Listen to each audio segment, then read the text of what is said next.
wabarakatuh. Selamat sore dan salam sejahtera untuk kita semua. Puji dan syukur selalu kami panjatkan kepada Allah Subhanahu wa Ta'ala, dan terima kasih atas kesempatan yang sudah diberikan kepada kelompok kami yang kami hormati Ibu Nur Hidayati selaku penguji sidang dan pembimbing yang selalu menuntun kami dalam mengerjakan laporan hasil observasi. Pada kesempatan kali ini kami akan memaparkan laporan hasil observasi dengan judul pengaruh budaya nongkrong di kafe dan penggunaan pembayaran digital terhadap perilaku konsumsi remaja. Sebelumnya perkenalkan, nama saya Alina Zalia selaku ketua dari kelompok 3. Perkenalkan, nama saya Muhammad Rafa. Perkenalkan, nama saya Muhammad Eka Albasi. Perkenalkan, nama saya Indi Kasal Sambilan Putri. Perkenalkan, nama saya Rafa Paras.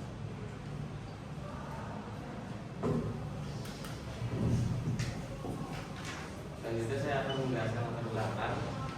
Penelitian ini latar belakangnya karena kafe menjadi tempat populer untuk remaja mengerjakan tugas, mengisi waktu luang, dan berkumpul bersama teman. Berdasarkan laporan Stats, 91% remaja sering mengunjungi kafe dan 27% diantaranya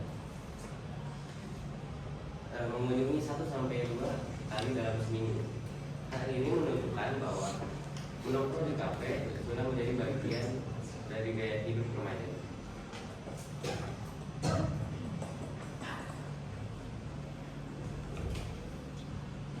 Fasilitas kafe seperti wifi, botol booth, dan pengaruh tren dan teman mempengaruhi remaja untuk menongkrong di kafe. Penggunaan pembayaran digital juga digunakan saat berada di kafe yang membuat mereka mudah mengeluarkan uang. Namun itu dapat menimbulkan perilaku konsumtif, dan sebagian remaja juga mementingkan keinginan daripada kebutuhan, sehingga mereka tidak dapat mengelola keuangan dengan baik dan sulit mengelola uang saku. Kami melakukan observasi untuk mengkaji pengaruh budaya nongkrong kafe dan penggunaan pembayaran digital terhadap perilaku konsumtif remaja, dan menumbuhkan kesadaran bagi remaja agar dapat mengelola keuangan dengan baik. Budaya menongkrong dan kemudahan pembayaran digital melalui e-wallet membuat remaja melakukan transaksi yang lebih sering,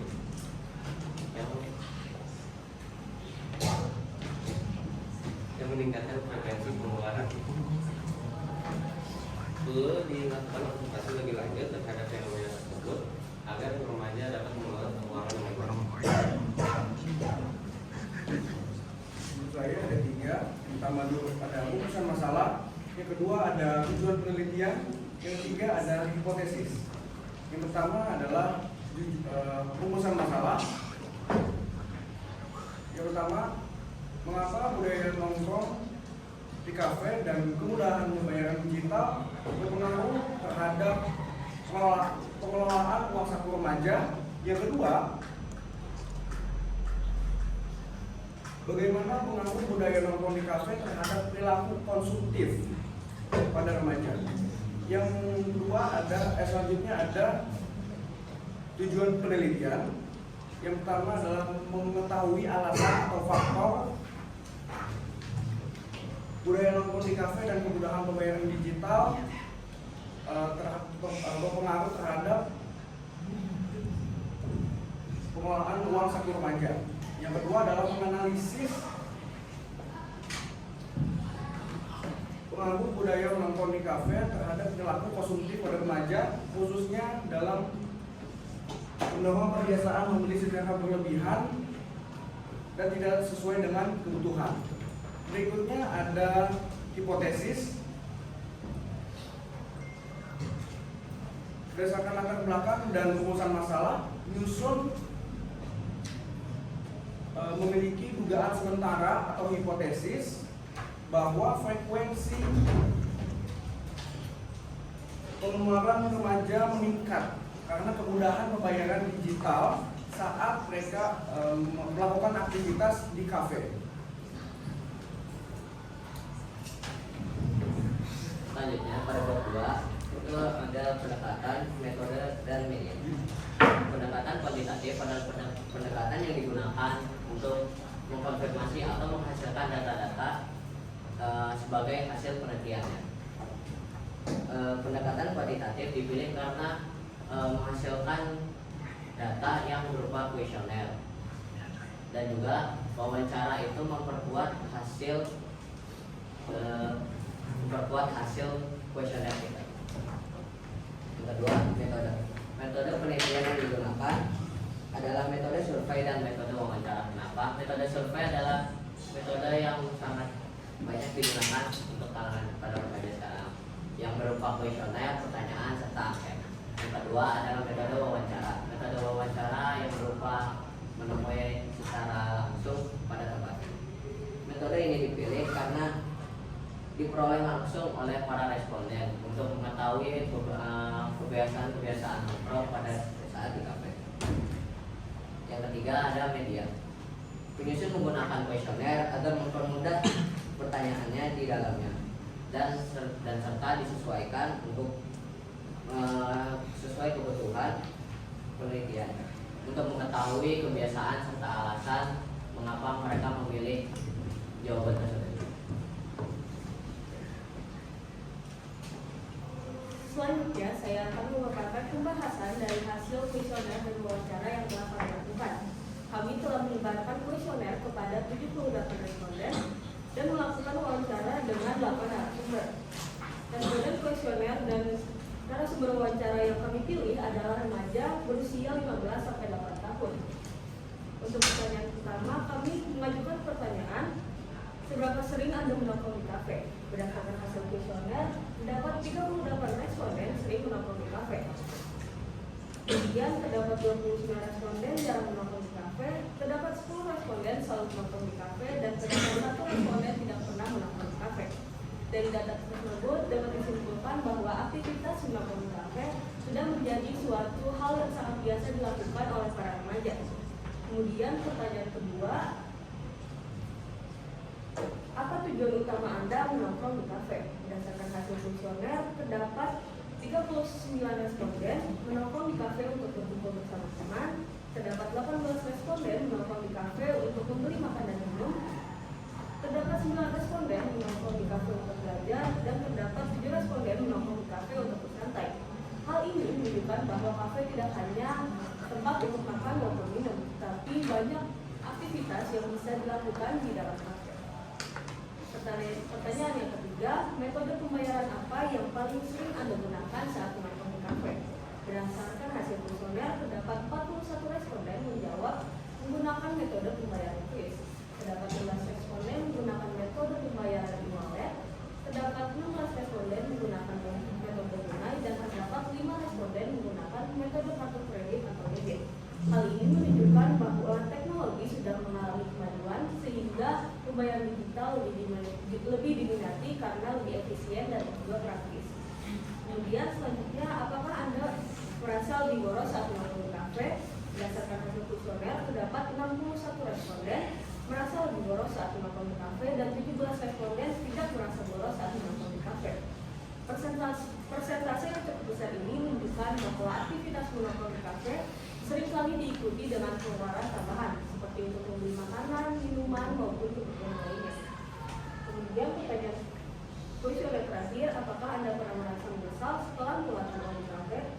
Berdasarkan hasil kuesioner, terdapat 33 responden jarang merasa menyesal setelah mengeluarkan uang di kafe, terdapat 25 responden sering merasa menyesal setelah mengeluarkan uang di kafe, terdapat 11 responden tidak pernah merasa menyesal saat mengeluarkan uang di kafe, dan terdapat 9 responden selalu merasa menyesal setelah mengeluarkan uang di kafe. Hal ini menunjukkan bahwa meskipun banyak responden merasa lebih boros saat menongkrong, mereka tidak terlalu menyesal karena menganggap pengeluaran tersebut memberikan manfaat atau kepuasan saja. Kemudian selanjutnya, untuk hasil wawancara kami mengajukan pertanyaan, mengapa Anda lebih memilih metode pembayaran digital dibanding metode pembayaran tunai? Berdasarkan hasil wawancara, narasumber menggunakan pembayaran digital karena memilih menyimpan uang di wallet agar lebih mudah melakukan transaksi. Pembayaran digital juga dianggap lebih praktis dan juga efisien. Namun ada juga narasumber yang lebih memilih uang tunai karena merasa pembayaran digital lebih sulit karena harus mengisi saldo terlebih dahulu. Selain itu, narasumber beranggapan bahwa penggunaan uang tunai sudah tidak relevan di zaman sekarang karena berkembangnya teknologi. Kemudian, pertanyaan selanjutnya, apakah kebiasaan menongkrong di kafe menimbulkan perilaku konsumtif?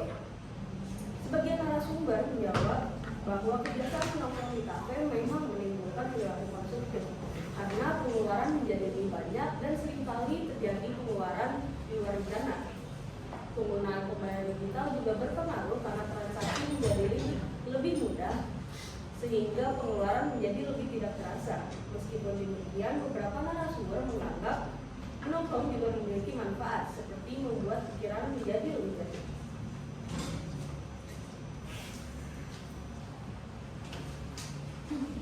Berdasarkan penelitian yang kami lakukan dapat disimpulkan bahwa budaya menongkrong di kafe merupakan aktivitas yang cukup populer di kalangan remaja. Kegiatan yang paling sering dilakukan adalah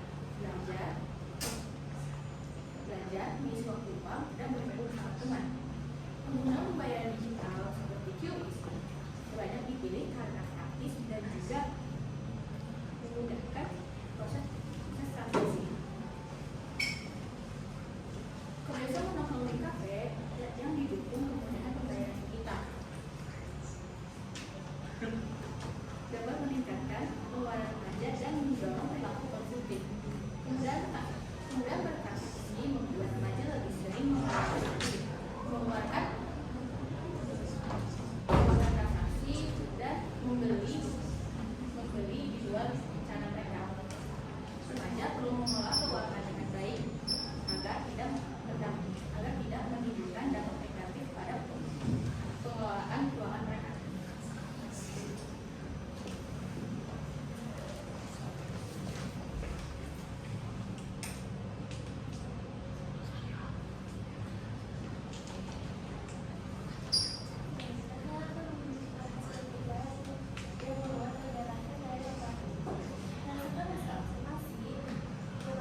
ringgi selanjutnya, terdapat kelebihan pada saat kami melakukan wawancara dengan beberapa narasumber merupakan remaja yang sedang menonton di kafe.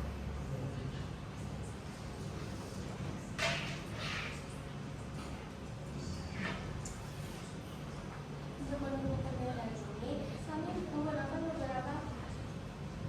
beberapa sumber dari artikel dan jurnal yang berkaitan dengan budaya menongkrong, budaya digital, dan perilaku konsumtif remaja. Sumber-sumber tersebut digunakan sebagai landasan teori serta referensi dalam pelaksanaan laporan.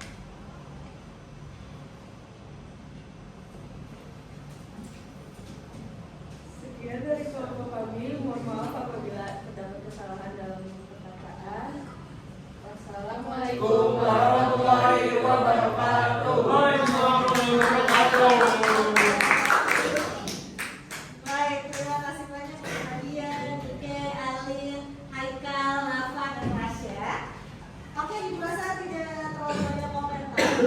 Hanya tadi untuk PowerPoint-nya, ini tujuan penelitian, tidak justify ya, nanti kita singkat saja kan. Untuk PPT, di masa ini sudah sangat baik ya. Jadi bersama dengan kelompok acara dan McKinsey ini sangat singkat. Ya.